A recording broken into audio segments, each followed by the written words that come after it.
ब्रेकनंतर स्वागत। एक महत्त्वाची बातमी। आमदार विलास बुमरे यांनी मतदानावेळी ईव्हीएम जवळ मुलाला देखील नेल्याचा प्रकार समोर आलाय।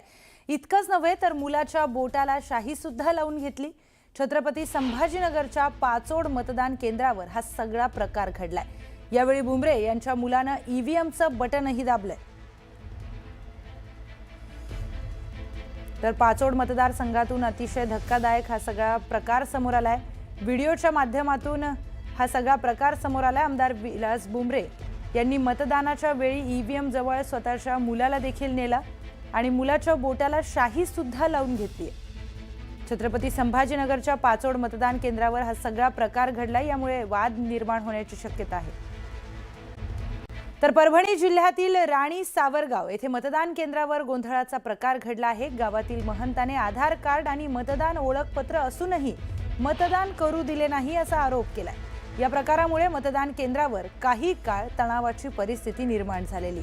प्रशासनाने हस्तक्षेप करून परिस्थिती नियंत्रणात आणण्याची माहिती मिळत आहे।